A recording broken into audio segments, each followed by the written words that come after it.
The message arrived on a Tuesday, unremarkable in every way except that it heralded humanity's first contact with alien life. Admiral James Reed stood on the bridge of the UN Defender, Earth's flagship, as the transmission played for the third time. Attention, primitive species of Sol 3. This is Grand Marshal Vex of the Galactic Imperial Fleet. Your world is now under the protection and authority of the Empire. Prepare for integration. Resistance is futile and inadvisable. The bridge remained silent after the message ended.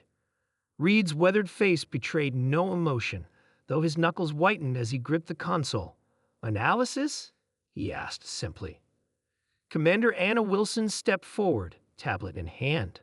"Sir, the transmission originated from just beyond Mars' orbit. Scans show a fleet of approximately 50 vessels. Energy readings suggest technology far beyond our own." Reed nodded slowly. "And their demands?" "Integration into their empire, sir. Based on intercepted communications, they expect us to surrender all military assets and accept an imperial governor." Reed allowed himself a small smile. "I see. And how many times have humans surrendered their freedom without a fight, Commander?" "Not in our nature, sir." "Indeed." Reed turned to face the bridge crew. "Inform all UEN ships to take defensive positions. Alert the Security Council that we have visitors. And open a channel to our new friends." Grand Marshal Vex lounged in his command chair, flanked by junior officers who studied holographic displays of the small blue planet, a primitive world barely space-capable, with a fragmented government and rudimentary weapons. The standard conquest protocol would work perfectly. "Marshal, we're receiving a response," his communications officer reported with surprise. Vex raised an eyebrow. "Already? These species usually spend days in panicked deliberation. Put it through." Admiral Reed's face appeared on the main screen. "This is Admiral James Reed of the United Earth Navy. We've received your message and considered your offer." Vex leaned forward, amused. "And you've come to accept our generous protection?" "We have not." Reed's voice was calm, measured. "Earth is not available for integration at this time or any future date. We suggest you withdraw your fleet immediately."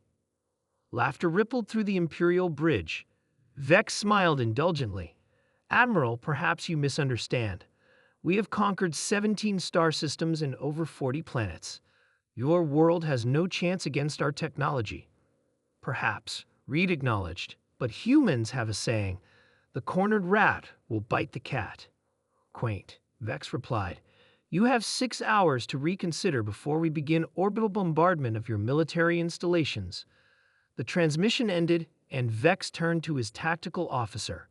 "Begin standard intimidation protocol. Target an uninhabited area for demonstration." The Imperial demonstration strike was meant to hit the Sahara Desert. It never arrived. On the bridge of the Defender, Reed watched the tactical display as the Imperial weapon fired, and was instantly neutralized by Earth's planetary defense grid. "Direct hit, sir," reported Lieutenant Tom Baker from Tactical. "Shield absorbed 98% of the energy. No damage to surface." Reed nodded. "Send the response package." Throughout the Imperial fleet, alarms began blaring as their systems detected hundreds of small objects rapidly approaching from Earth. Not missiles, but probes, each broadcasting a simple message on all frequencies. "What is this?" Vex demanded as his ship's systems began failing one by one. His technology officer stared in disbelief at her console. "It appears to be a virus, sir, but unlike anything we've encountered, it's bypassing all our security protocols."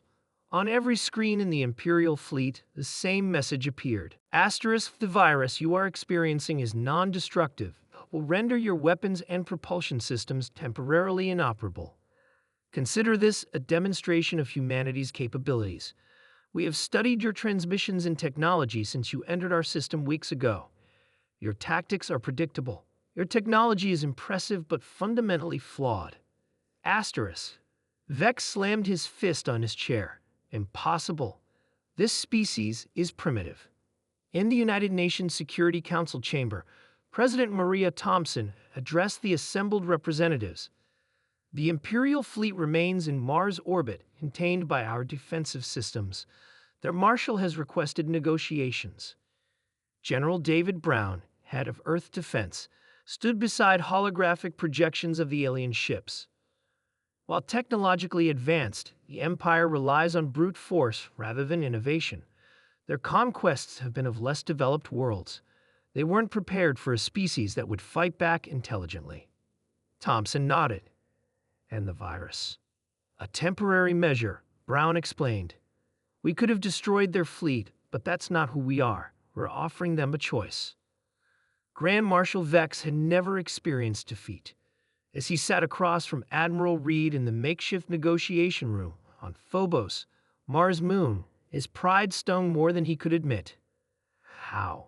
He finally asked. Your species hasn't even colonized your own system. Reed smiled. We focus our resources differently. The Empire conquers outward. Humanity builds inward.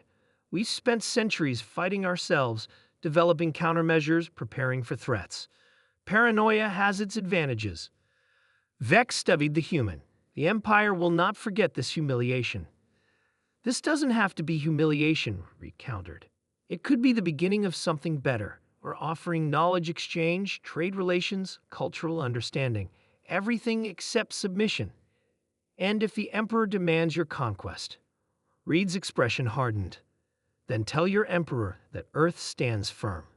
We will defend our freedom with everything we have, and based on today, I think you know what that means. Vex considered this for a long moment. In 17 campaigns, he'd never encountered a species that could challenge Imperial might. Yet these humans, confined to one planet, had neutralized his fleet without firing a single destructive shot. I will convey your terms to the Emperor, Vex said carefully. Perhaps there is wisdom in a new approach.